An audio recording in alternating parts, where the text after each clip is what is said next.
ஹரே கிருஷ்ணா. தினமலர் ஆன்மீகம் நேர்களுக்கு முதல்ல வணக்கங்கள்.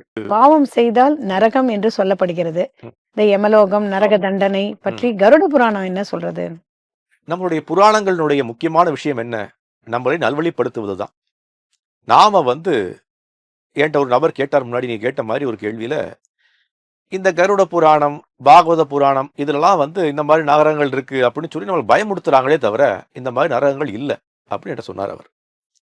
அப்ப நாம சொல்லக்கூடிய கூற்று என்ன?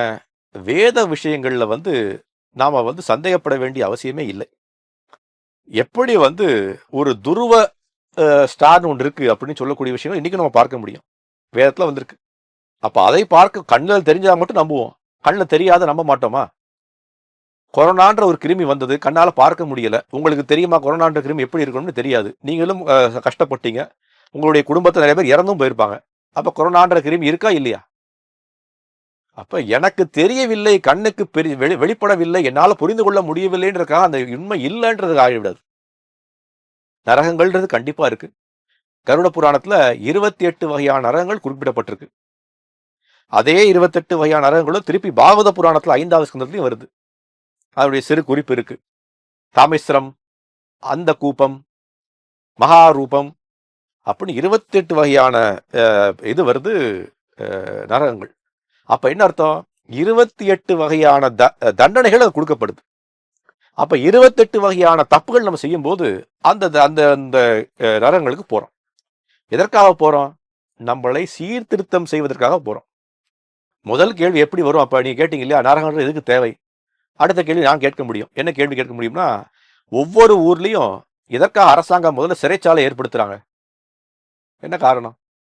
சிறைச்சாலையே தேவையில்லையே, எல்லா மக்களும் நல்லா வாழ்வாங்கன்ற ஏன் அந்த நம்பிக்கை இல்லையா அரசருக்கு? ஏன் முதல்ல ஒரு சிறைச்சாலை அதை நல்லா ஏற்படுத்தி அதற்கு போலீஸ் ப்ரொடெக்ஷன்லாம் கொடுத்து எதற்காக வைக்கணும்? ஏனால் அவன் தவறு செய்யக்கூடிய மனோபாவத்தில் இருப்பவனுக்கு அங்குதான் வாழ வேண்டும். அவனால் சமுதாயத்தில் பெரிய சீர்குலைவு ஏற்படும். அதனால அவனை போய் ஒரு சிறைச்சாலை வைக்கிறாங்க. எதற்காக வைக்கிறாங்க? அவன் சீர்திருத்தம் அடைவதற்காக செய்யறாங்க. அதனாலதான் சிறைச்சாலைக்கு ஒரு மினிஸ்ட்ரியில சில பேர் வைப்பாங்க. என்ன அப்படின்னா, மினிஸ்ட்ரி ஆஃப் ரீகன்ஸ்ட்ரக்ஷன் சொல்லுவாங்க. என்ன அப்படின்னா, அவனை மறுபடியும் நல்வழிப்படுத்துவதற்கான ஒரு பாதை தான் சிறைச்சாலை.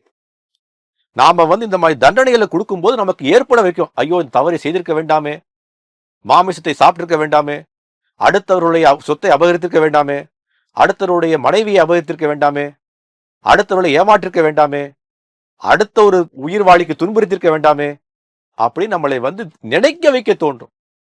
சிறைச்சாலைக்கு போனவங்க இன்னைக்கு நினைக்கிறாங்களோ இல்லையோ, ஆனா சிறைச்சாலை அப்படி மாறிவிட்டது இன்னைக்கு. ஆனால் இயற்கையினுடைய சிறைச்சாலையில எப்போதுமே நம்மளுக்கு நல்வழிப்படுத்தக்கூடிய விஷயமாகத்தான் இருக்கும். இயற்கையினுடைய சிறைச்சாலைக்கு பேர் தான் நரகங்கள். இயற்கையினுடைய சிறைச்சாலைக்கு பேர் தான் அந்த தாமிஸ்ரம், அண்ட தாமிஸ்ரம்னு சொல்லக்கூடிய பெயர்கள். அங்க நாம் போய் என்ன பண்றோம்? தண்டனை அனுபவிக்கிறோம். கஷ்டமான தண்டனைகள். அதுல வரக்கூடிய விஷயங்கள்லாம் பார்த்தோம் அப்படின்னா நம்மளால சகித்துக் கொள்ளவே முடியாது. நம்ம ஊரக்கூடிய சிறைச்சாலை ரொம்ப அற்புதமான இடம். கிளாஸ் பிரிசன் சொல்லலாம் நம்மளுடைய சிறைச்சாலைகள்லாம். அந்த சிறைச்சாலையில ரொம்ப கொடூரமான சில விஜயமான தண்டனைகள் கொடுக்கப்படுது. எதனால? அப்படியாவது இந்த ஆத்மா நல்ல விஷயக்கு சீர்திருத்தம் அடைந்து, நிலை குலைந்த திலத்தின் சீர்திருத்தம் அடைந்து நல்ல ஒரு ஆத்மாவாக வருவான் அப்படின்ற எண்ணத்துக்காக அமைக்கப்பட்டிருக்கு. அதனால இது உண்மை. நமக்கு தெரியவில்லை என்பதால் இது இல்லைன்னு அர்த்தம் இல்லை.